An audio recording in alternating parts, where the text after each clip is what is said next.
Hi, everyone. I am Priya from the Chamber of Commerce. I am Campaigns and Events Manager here. I'm just here to welcome you to our first webinar. This is an exciting one, actually, because it's one of our firsts with CityFibre, and we will be hosted by OneFix today. So yeah, just welcoming you all, and that's it. I'm going to leave you in the very capable hands of Craig here.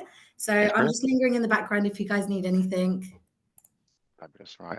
Sorry, Pri, you need to enable screen sharing for me because I can't share my screen. Yeah, sorry, give me 1 second. Right.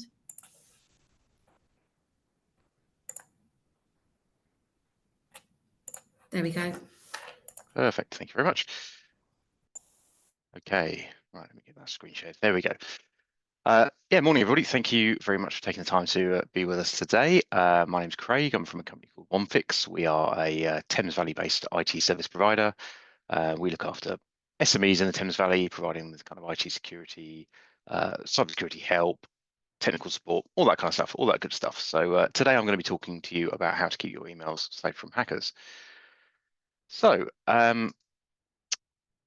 agenda items is what we're going to run through today. We're going to talk about kind of understanding the email security threats, some effective email security practices you can put into place, some bits about kind of more advanced security measures. So these will be bits that you personally won't be able to do unless you're fully in charge of your IT or you're an IT manager. So these will be things that you might want to take back to your team to implement. And then a few tips for ongoing email security. So really, we're going to kind of cover the basis around email security and the threats that exist around that. So starting off, we want to look at understanding some email security threats and the type of things that you're going to see. And the reason we're interested in this, the awareness around it, is really because one of the biggest risks for all businesses is actually email security and email security breaches.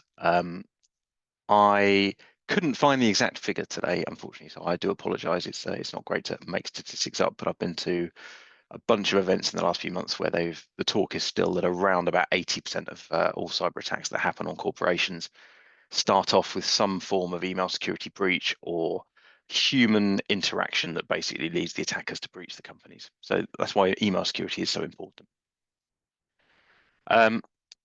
So starting off, I thought it was really a useful thing to have a look at some common types of email attacks. Now, there's going to be, I try and avoid jargon and buzzwords. We at OneFix have a kind of a bit of a policy around no geek speak, so we try and simplify things. So there are going to be some terms in here that are a little bit technical, but I will try and talk around them and explain them in kind of simple terms for you. So the first thing, the biggest thing, and this is one hopefully everybody's probably heard of by now, is phishing. So phishing is not the type of phishing like you can see in the picture, the phishing rod. Phishing is specifically emails that are designed to trick people, users, into revealing sensitive information or clicking on things that are malicious.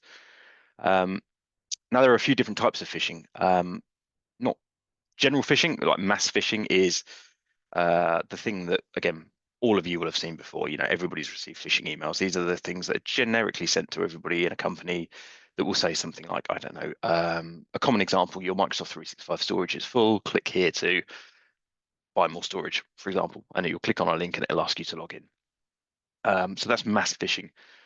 Then we've got something called spear phishing, and I think they just come up, they're trying to invent terms that all link around phishing bizarrely. But yeah, spear phishing is highly targeted. So it is like fishing with a spear. You're literally throwing that spear at one high value target. So typically a spear phishing attack will be targeted at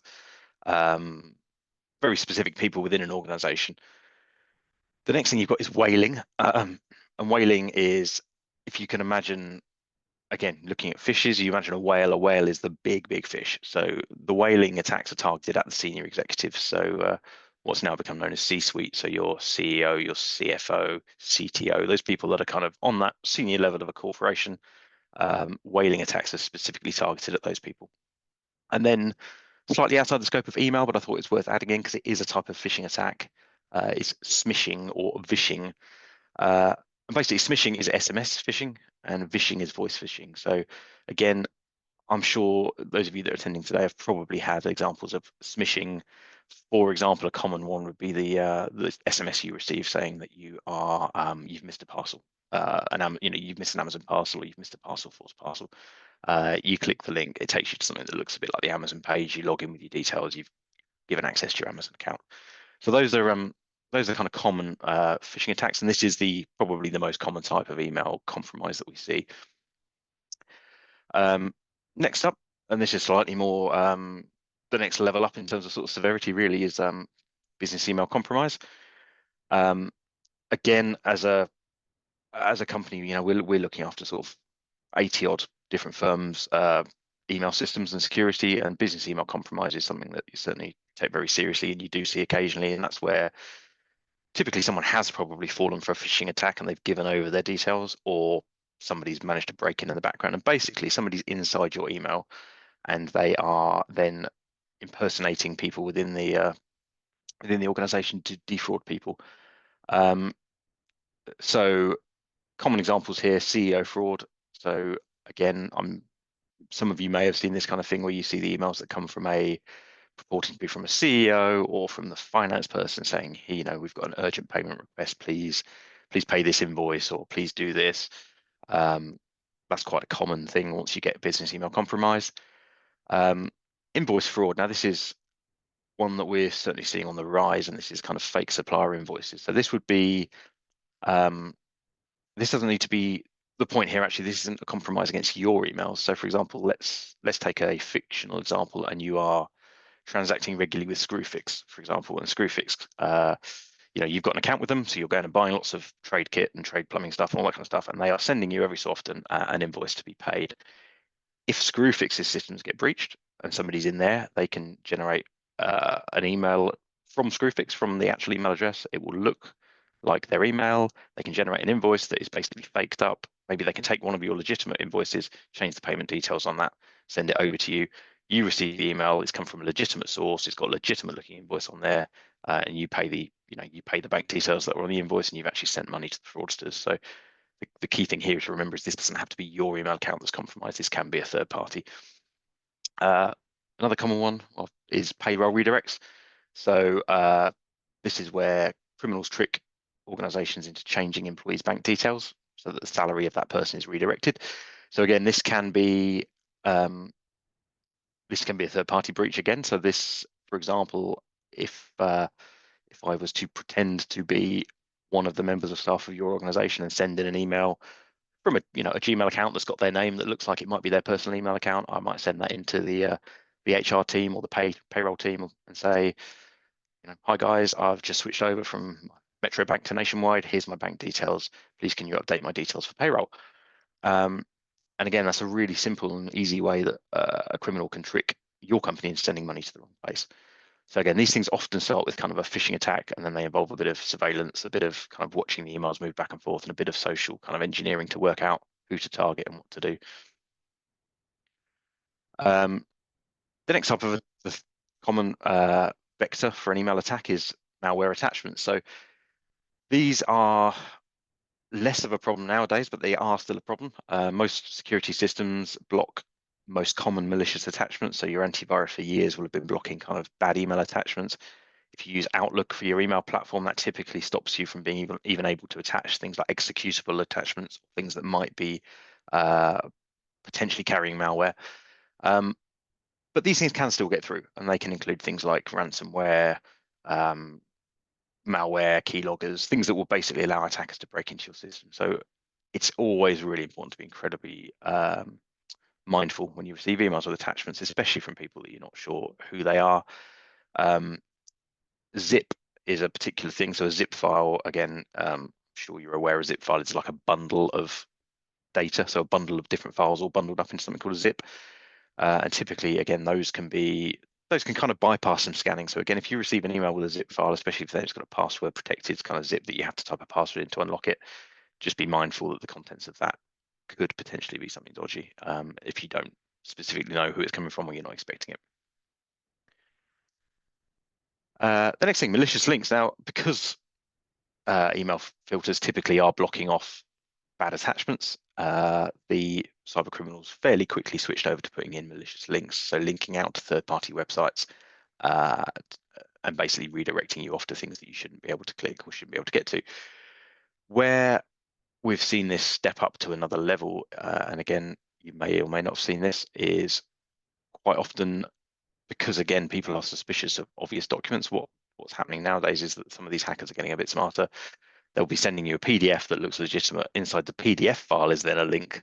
So it might say, here's the outline of your invoice. Click here to view the whole thing. You click that, takes you to a website that asks you to log into, say, Microsoft 365.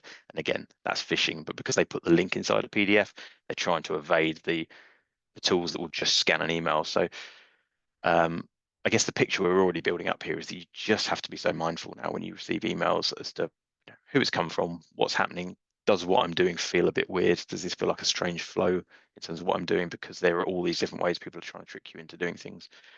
I say typically those links will take you off to a dodgy website. And again, the advice, if you've been on these kind of presentations before, and if you've been, mindful of cybersecurity for a while, the advice always has been, hover over the link, see where the link's going. If it looks a bit dodgy, don't click it. What we're finding again now quite commonly is that either the link is being put through a link shortener. So that will be something that maybe says, it will be like a Google link, but it'll be shortened right down. So it will be a really difficult address to even work out where it goes to. Or it will link to something that's completely legitimate. So it might link off to something like OneDrive or Dropbox, like someone's sharing a file with you. And actually that file that they're then sharing in Dropbox then has another link that takes you off to somewhere bad. So again, they're evading this process of you going, oh, what's on the link? You hover over it, you go, oh, okay, it looks like it's something in Dropbox. Someone shared something with me, or it looks like it's something from OneDrive. Someone's sharing something with me. So again, just got to be a bit mindful when you click those different links if you're not sure. Couple more. We've got email account takeover. So this is where someone specifically breaks into a user's mailbox. And again, this will be via kind of the phishing attacks that we talked about earlier on, or reusing login details. So again, if they've been able to find the username and password, or somebody shared that with somebody else. It's a bit like the excuse me, a bit like the business email compromise, but actually an email account takeover, slightly different because it's within inside your organization, so it's inside your email platform. And the consequences around this is that someone can sit there, silent monitoring of emails, and that doesn't sound too bad. I mean, it sounds bad, but not too bad. But actually, the danger with someone sitting there silently monitoring the emails is, unless you've got any way of spotting them, you don't know they're there. They will be, typically, if they're being smart and they have broken in, they will sit there and they will look at, okay, who does your company receive invoices from? Who do you send invoices to? Okay, so if you're receiving invoices from these companies, maybe we can redirect those into an area of our mailbox, so again we can change payment details, or we can craft a supplier, we've changed our bank details kind of email, that kind of stuff. So by sitting there silently monitoring, they can build up a real pattern of information to understand what they can do. The next consequence is internal phishing, and this is a real big problem. So because most of the filtering that you'll see for your email, so most of your kind of spam filtering and all that kind of stuff, is looking at emails that come into the business. So it's looking at the point that they come into your Microsoft 365 or the point they come into your Google. That's when they're being checked for if they're a spam or if they're a phish. Typically, most filters, not all of them, but most filters are not looking at emails that move between users. So they're not looking at an email that I might send to a colleague. And that means then once your email account has been breached, or once somebody in the company has been breached, it's really easy to craft incredibly convincing emails from that person to somebody else that will never get picked up by any filtering because they're just not being filtered. And obviously, again, if the person doing this kind of attack is smart, and usually they are, they're not idiots, they will look at a few of the sent items. They'll look at the tone of voice that's being used to write those emails. They'll craft something that really truly does sound like it's coming from a colleague of yours. And this stuff is so much more powerful now since kind of COVID, since most of us are hybrid working. It's, go back 10 years and everybody was in the office, you would probably lean over the partition and say, did you just send me this email? It's a bit strange, or why didn't you come and talk to me about issue X? But now, because we know that people are not always in the office, we can craft these things up. They can be sent out. It's very easy to fall for it, and it's very difficult to check without pinging out a particular message to say, this seems a bit weird. Did you just send me this? And then data theft, sitting there and actually being able to kind of steal information out of the emails, steal potentially your confidential information again about who you transact with, your customers. So much stuff passes through email, and typically internally within the company, that's not normally encrypted between people. So typically, if you're sending documents around between people, they're freely accessible for that person to access and read. So it's very easy if someone does break in to just sit there and steal data. Um, and it used to be, again, 5, 6 years ago, we used to see mailboxes get compromised and immediately they just start sending out spam emails because that's what they wanted to do. They wanted to break into email accounts to have a fresh, non-blacklisted account just to send spam email out. So it was really obvious to find and really quick to shut it down. But now they're smarter. They'll sit there silently. They'll gather this information up. So having that email account takeover is a real risk that someone's just sitting there slowly gathering up information that they can then use for a further attack. I guess the final point there, I mean, we kind of touched on it with the silent monitoring, but the reconnaissance part. So actually sitting there gathering up that information, if they truly are after something specific from you, you can use that information then to build up a further attack. So either that you're going to come and physically steal something from the building, if you build up the picture and the patterns of when people are in or out, or that you're going to attack further up the supply chain by crafting something, again, doing a business email compromise essentially on you to then go and attack one of your suppliers, etc. So it is a real big problem. And the final one, impersonation or spoofing. So again, most of us probably have seen this in the past where you'll see something that's just spoofed like a display name. So it might be, the example I've put on the screen, John from finance, and actually when you look in the brackets, it's from a completely different web email address, so like fakeadomain.com, something really obviously spoofed.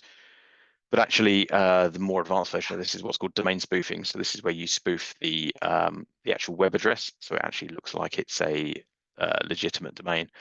And we've seen this kind of ramp up levels in the last few years where if someone's been really wanting to kind of go to town with this, they may have done a kind of an email compromise, they may be within the organization. They'll gather up examples of your purchase invoices, your supplier invoice, all that kind of stuff so they can craft realistic documents. And then we've seen some of the attackers will build a lookalike site. So for example, our company is one-fix.com. They may go and buy one fix without the hyphen, set up a website that looks like yours, set up email addresses that look like yours. Obviously, there's one letter, there's one character difference, and then start emailing your customers or your suppliers. So it can get very, very smart if if it gets to that level, and it's quite difficult then to control and shut down. So I thought, why are we talking about this? What, other than the point that these cyber attacks kind of spin off of that, where does this really lead to in the real world? So I thought it was useful to pull a few examples. I was going to talk about the M&S cyber attacks. Obviously, that is truly front of mind. At the moment, it hasn't been proved that it came through an email breach. It's definitely a third-party supplier. They talked about that. It's a fair chance it has from some of the stuff that I've been reading, but it's not been truly confirmed yet. So Park M&S, we think it probably was, but we don't know for sure. But I've got 3 examples here that definitely did come through business email compromises. So this one was 2023, October time. British Library, they were attacked.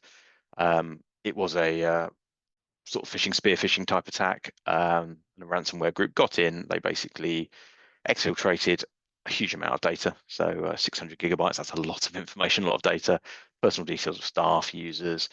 And then they essentially, the way that they did do that is also they used some third-party credentials. So they basically used logins for email addresses, and there wasn't something called multi-factor authentication, which we'll talk about in a bit. So they were able to break straight in and undertake this big data breach.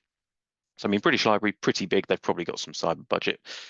The next one was a slightly smaller organisation, but they were a third-party supplier for a lot of charities. So Evide, providing data services to charities, they were breached in April 2023. It was a ransomware attack again by phishing. Huge amount of sensitive data was breached on that one, including kind of information about survivors of abuse. So it was a real big issue. They had that data stolen. It included phone numbers, email addresses, and that's a kind of an example of, again, the email compromise, but also that kind of supply chain attack, because Evide was providing services for a number of different charities. I mean, there's one on the screen that was Orchardville. They were one of the charities that were affected by this breach of one of their suppliers. So it can happen further up the chain. It doesn't have to just happen to you. It can be one of your suppliers gets breached where they've got your information. And then the last one, these guys, big corporate, and they were actually fined £0.4 million. This is a company called Interserve. Interserve provide kind of lots of construction and facility management type stuff. This was a slightly older attack. This was a few years ago, 2020.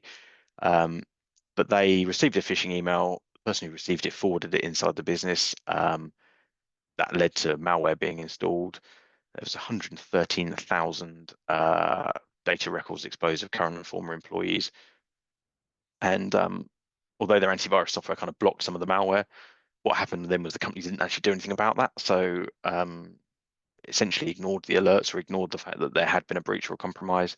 So it didn't lock things down. It allowed the attackers to carry on and access the company's systems. And that's why they got fined, actually, was that there was a whole investigation around this. And they were found that they really weren't taking their security seriously. Um, and that led to them, having this breach and having this big impact. So now we've talked about kind of types of attacks and the stuff that can happen. Let's have a sort of run through some effective email security practices, because by implementing effective email security practices, you can significantly reduce the risk of attack. So there's a few things to consider, and there's a few things that you can do. Some of this stuff is going to be things that, say, you yourselves can do, and some of it you may need your IT team or your managed service provider to come and deliver some of this stuff for you, because it may not be something that you can immediately access yourself. So the first thing, and we kind of always lead on this, and we always major on this one, because it really is kind of always the human, and that's the brutal truth of it. You can have all of these different pieces of amazing software in place to try and reduce the risk, and they do, and they will block things, they will stop people doing silly things, and they will try and mop up the consequences of something silly happening. But most of the time, the errors are caused by a lapse of concentration or a lapse of security mindfulness from the human beings that are involved. So we think it's really, really important to look at security awareness training. Now, the reason being, again, this helps you to helps your users, should I say, to actually recognize the sort of threats that they might face. So we've talked about all this stuff a minute ago, but actually, unless you kind of know what you're looking for, how would you even know if it's something dodgy? So undertaking a program of security awareness training will really help with that. I should say this doesn't have to be expensive. There are ways to do this low cost or even no cost. So for those that are wanting to do something themselves, and they would like to start with a kind of a no cost approach, if you go onto Google and you look for NCSC, which is short for National Cyber Security Center, so November Sierra Charlie Sierra, no, November Charlie Sierra Charlie, yeah, NCSC. If you Google for their cyber campaigns in a box, those are actually a downloadable set of kind of content and assets that involve training materials, items that you can use to test your staff, some quizzes. So you can build your own kind of starting point in terms of security awareness training for no input, no money at all, just a bit of time.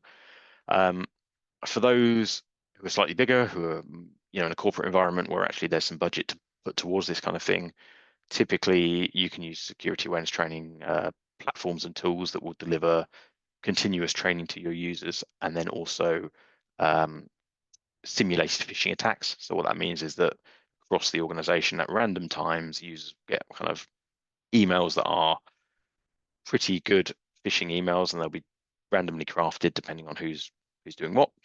And the tool will understand who's clicked them, who's opened them, maybe who's clicked a link and put some details in.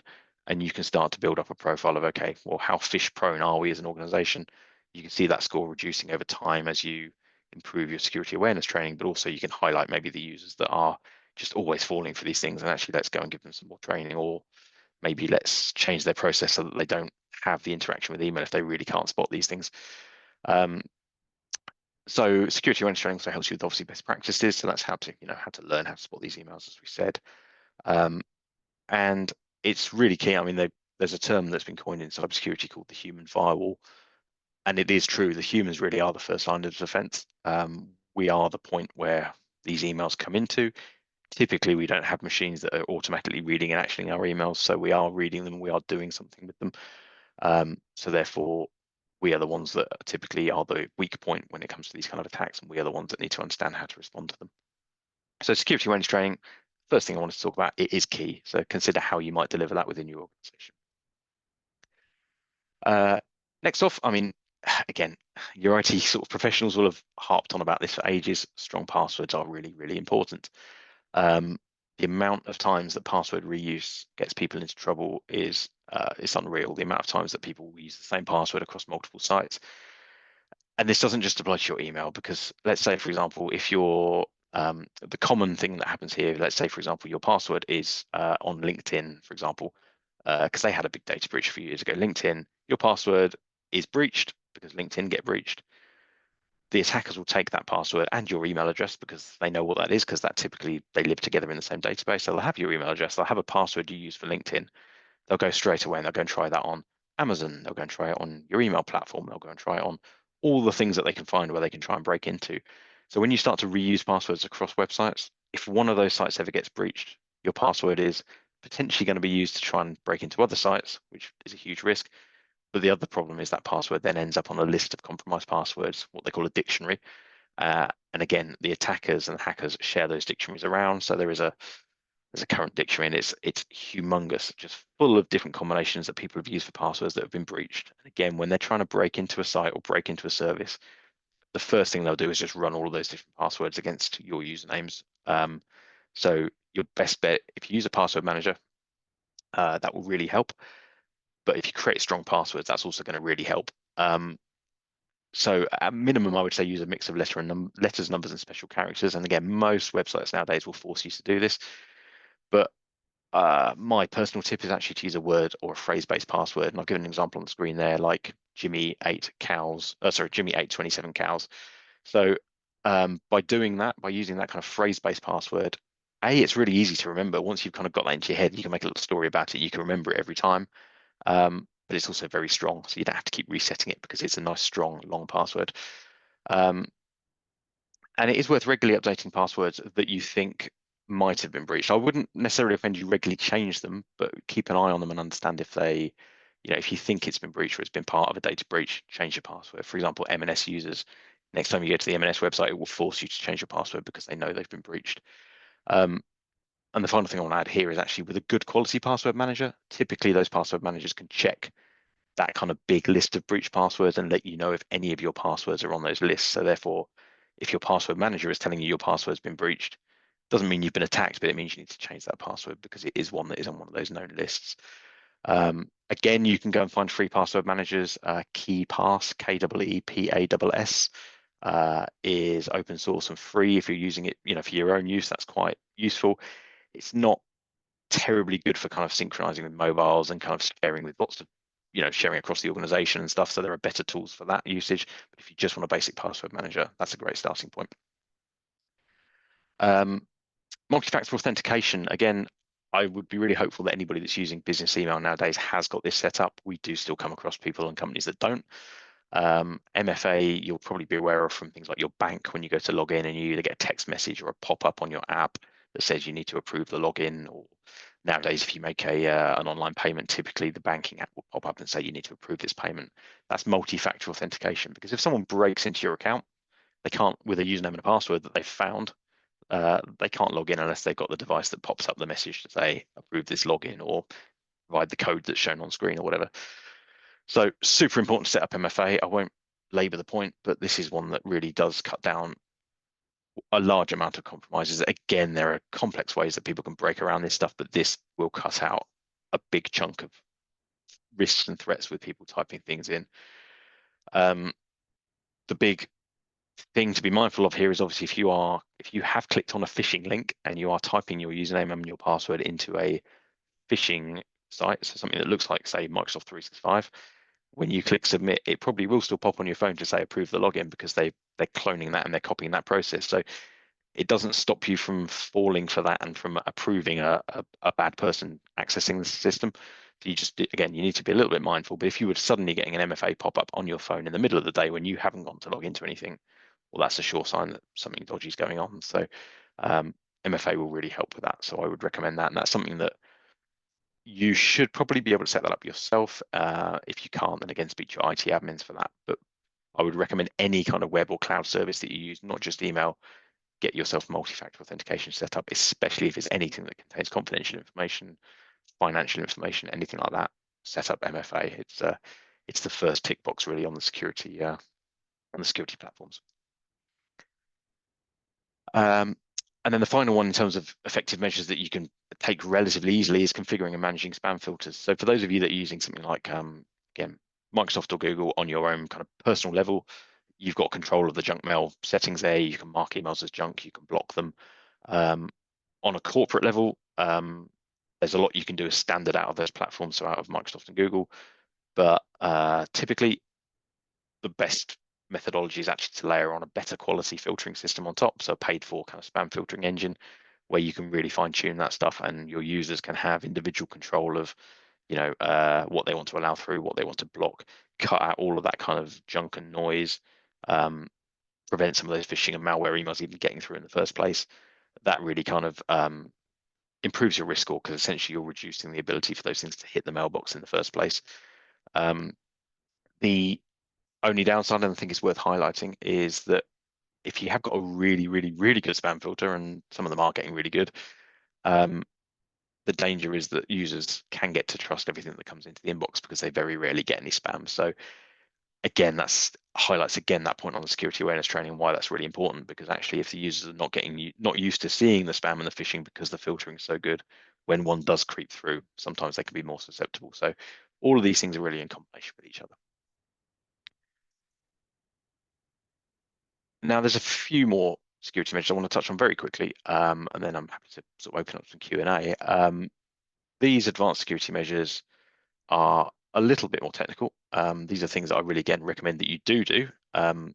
These are probably things, again, as I said, if you're not in control of the admin side of, say, your Microsoft environment or your Google environment, these are things that you will need to have that admin access to do, or you'll need the IT team to do, or speak to your IT provider to do these things. But I would, again, put these on a list and double check that you are doing them, or that they're on the roadmap of things that you need to do. So the first one is conditional access. Specifically, the terminology conditional access is the way that we talk about this in the kind of the Microsoft world. And apologies, I am a Microsoft technician from that point of view. I'm not hugely big on the Google world, but I know that Google have very similar functionality. They may call it conditional access, I don't know. But basically, conditional access, what it does is it sets up rules on your email platform to define how users can access or can't access the email platform. So a prime example, and one of the common things, if we're setting up conditional access for somebody, what we would do is we would say, right, where is your office? Right, you're in the UK. Do you have any foreign offices? No, you don't. Okay, great. So a blanket conditional access policy for that particular office or that particular customer is probably then allow logins from the United Kingdom with multi-factor authentication, completely block logins from anywhere else in the world. And then what then happens is you need to apply certain policies when people travel, because quite often people travel obviously on holiday and they still want to get to their emails, because we work 24/7 nowadays, unfortunately. So again, you can put policies in place temporarily to allow the access from, say, Spain or France or whatever when someone's traveling, and then it locks back down again. So that immediately cuts out a huge attack vector of people coming in from different countries trying to get in. There's a whole bunch of other policies that could be set up around things like approved devices. So actually, if someone's trying to log in from a device they're not allowed to use, or they're not allowed to log in, we have clients that use conditional access, for example, to completely block mobile devices because they don't want access to their corporate data on mobiles, or they may block employees from using bring your own device, and they restrict the access to only company-owned devices. There's a lot you can do with conditional access, and by honing that down and really kind of bespoking that for your own corporate requirements, you can ensure that people can't. It just makes it harder. I mean, again, these things, there's always ways around them. People can get smart, but it just makes the job harder. So all of these things are layering up layers of security to make it more tricky to get breached. So conditional access, definitely worth looking at how you turn that on. Final point on that one, from a Microsoft perspective, you do need a certain type of license to do that. So in the Microsoft world, got business basic, business standard, business premium are the common Microsoft 365 kind of product SKUs. There's very, very, very limited conditional access stuff in business standard. It's not really there. It's not really controllable. Business premium is really the product you need to be able to have that control over conditional access. So something to bear in mind. Setting up SPF. So SPF records are something you set up on your website, on your domain name, and actually they are a way of your system authenticating that an email that is sent from you is actually approved from you. So without getting too technical, basically what an SPF record does is it says emails from onefix.com are only allowed to come from these particular servers or systems, and if they come from anywhere else, they're probably dubious or they're probably being spoofed. So please put those into quarantine. So an SPF record is used by the recipient of an email that you send. So you set them on your side. They're used by the recipient to validate that actually what that recipient is receiving is legitimately kind of from you. Hand in hand with that, DMARC. DMARC is again, too technical, but DMARC is it's not even a newer standard. It's a standard that's been around a while, but what's happening at the moment is DMARC is becoming the next big thing because DMARC is now being used. It was previously being used by Google and Yahoo, and they were essentially putting some policies in place to say, if you didn't have DMARC properly set up on emails that you send to recipients that are on Google or Yahoo, we will start to quarantine and block them. And they were, at the moment, I think they're blocking around 20 to 40% of emails that don't have this stuff properly set up. Microsoft have just literally announced the last month that they are going to start now adopting this security standard as well. So again, recipients on Microsoft platforms receiving emails that don't have DMARC properly set up means that the emails will go into junk. What DMARC basically does, you can see on screen kind of all the terminology and what it stands for, but essentially what DMARC does is it is a way, again, of providing a true authentication that the email has truly come from your organization. It's not been spoofed. It's not been copied. It's not been tampered with. And basically, as standard, this kind of isn't set up. So it is something that doesn't exist as standard at all. Or if it is set up, it's set up on a very, very loose level. So the work that your IT team really needs to do is to validate all of the email settings and kind of turn DMARC on. And actually, you can define when you set DMARC up what should happen when someone receives an email from you that doesn't align, doesn't match the DMARC standard. And the recommended thing is to set that to reject. So once you've got it working properly, you set this tag to reject. And what it means then is if I'm a hacker and I'm spoofing your company and I've got something that looks like your domain name and I'm sending all this stuff and it kind of generally looks pretty good, because the DMARC doesn't match, it goes out to the person that I'm going to try and attack or try and send the fake email to, and that their email system goes, right, that doesn't match. What does your company want to do with those emails? Okay, you've said to reject them. Right, we'll throw that away immediately or we'll put it into spam. So DMARC is something that is really going to become a big issue, and it's going to become the next big thing in the next year or so, because the companies that haven't configured this or haven't got it set up right, you're going to start to find that your emails aren't delivering properly to people on Microsoft or Google. And you'll have this probably a scenario initially where some of your emails get through, some of them go to people's junk folders, and you'll be trying to figure out why. And there's a fair chance it might be because you haven't got DMARC set up properly. So that's your DMARC side of things. And now 2 more tips, just these are loose level tips that you can follow for ongoing email security and really probably ongoing good cyber hygiene in general. First one, regularly update your passwords and your software. So with those passwords, I think it's important to just keep an eye on which ones have been breached. The idea years ago, you used to get advice to kind of change your password every 90 days. If you're using a really good, strong password, again, like a phrase-based password, like we talked about earlier on, that's less of a problem. You don't need to keep rolling it over because it's very unlikely to be compromised by kind of brute force attacking. But if you find out that it's been breached, or you know that your password's been used and you've used it on a site and it's had a data breach, make sure you do change that password and update it. Security updates, these are always a common thing. Again, it's not specifically email specific, but security updates for your devices, your anti-spam, your anti-malware, your software, keeping everything up to date does mean that if you do get a compromise, the number of vulnerabilities that are on your system that can be exploited are much lower because you've kept things up to date. So that's really important, making sure you keep things up to date. Your system as standard will do a lot of this for you. So if you have automatic updates, make sure they're turned on. On your phone, for example, make sure that your apps are automatically updating. They should be. Most of these things do this kind of stuff automatically, but it is good practice just to make sure that you're using the most recent version of the tools that you use. And finally, this is probably a little bit more advanced because, again, I know a lot of people aren't really doing this piece, and this is the monitoring and understanding what's going on. So actually having some methodology set up to understand if you have been breached, because again, we talked about that kind of email dwell where someone's broken and they're sitting there. Well, if you're not monitoring for that, or you have no one reviewing logs, or you have no automated systems kind of checking this stuff and collecting the information, you just wouldn't have a clue. You wouldn't even know that they're there. So by continuously monitoring, hopefully you can pick that kind of compromise up. And then actually, and probably again, the most important part, and this is again a human part, again, is actually having some sort of response plan developed. So I would say at a high level, you want to make sure you've got an incident response plan, and you've got a cybersecurity plan and probably a business continuity plan. All these things are things you should have, but just having something written down. So you say, do you know what? If we have an email compromise, these are the steps we're going to take. This is what we're going to do. Share that with the team. Make sure everybody knows what to do, and make sure there's a route to report this stuff. So if one of the things we have seen in the past, and people are getting much better at this, to be fair, but one of the big challenges we've seen is that somebody has done something silly, they've clicked a phishing link, they've typed all the stuff in, they realize they've done it, but actually the culture within the company doesn't really allow them to kind of be upfront and open and say, hey, I've made a mistake, I put my hand up, I did something really silly. They're worried about the kind of the punitive elements and the punishment of that, so they don't speak out. And that's so much more damaging because actually, from our perspective as an IT team, we just want to know that you've done something silly so we can go and check it immediately and make sure we lock things down. So even if your plan is just to encourage all of your team to be really open and honest if they think they've done something stupid, that's a great starting point and a great position to be in.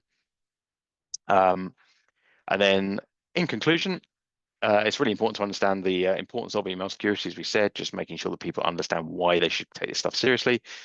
Make sure you understand the threats and the risks that you face. Make sure you put in place some effective practices to basically reduce your threats and your vulnerability, and then make sure you've got some ongoing vigilance. So make sure you have a methodology to understand if you have been compromised and how you can do that kind of reporting and that security piece. So that is kind of a wrap from my slideshow point of view. So I'm going to stop sharing the screen and see if we then got any questions. I think we have actually. Yeah, we've got a question here from Debbie. Debbie, I've always worried about using a password manager as all of my passwords are in one place. I'm guessing that's wrong of me. I think I think you're wise to be concerned. I think that it can be a challenge. But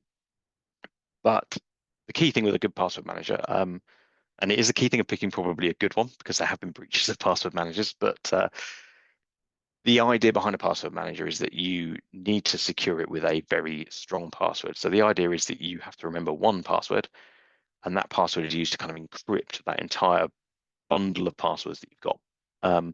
So if you use a nice strong password for that, that's virtually uncrackable, and all of your passwords are secure. So yes, they're in one place, but it is more secure because you're only having to remember one password. And if you kind of use password managers to the best of their ability, you'll use them to automatically generate passwords for you, and you'll use them to fill those into websites for you. So therefore, you actually don't need to remember the passwords at all. So for many websites that I use, the password manager that I use has generated me a completely random 30-character password. It's stored in the password manager. When I go to the website, I click a button and it fills it in for me. So I've never seen the password. I'd never remember anyway because it's 30 random characters. So that's much more secure than me having I don't know, an Excel spreadsheet or having them all written down or trying to memorize all those passwords and forgetting them and having to reset them. So definitely I would recommend the password manager. The caveat is secure it with a very strong password, or use a password manager that maybe you can control access to with, say, for example, your Microsoft 365 account. So you're logging in through that, and it's called single sign-on, and it can be controlled and restricted. So it's a great point, and I think it's a really well-made point. But I think the benefits, to my mind, outweigh the risks there of having them all in one place. I think having centrally controlled and strong and random passwords is a better thing than worrying about the risk of them all being in one place.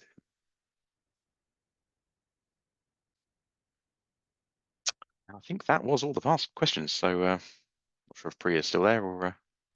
Yes, I'm here. I Hello. came back a bit too early before. That's all right. No problem. But thank you so much, Craig. For anyone that wants to rewatch the webinar, it will be readily available shortly after.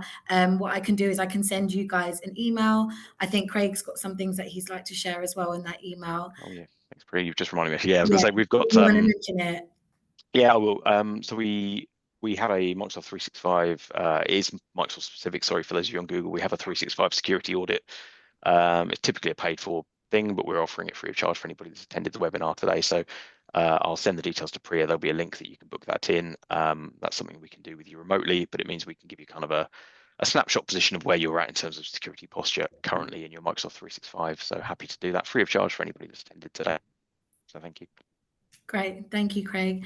And just if anyone else is interested in more of the digital skills webinars, I will send a link for those as well. I think the next one from OneFix is on the 17th of June about Microsoft Copilot and charities. And then we do have a few before that hosted by some of our other members as well. So yeah, hope you guys enjoy and have a good day. Yeah, thanks all. Take care. Thank Bye. you. Bye.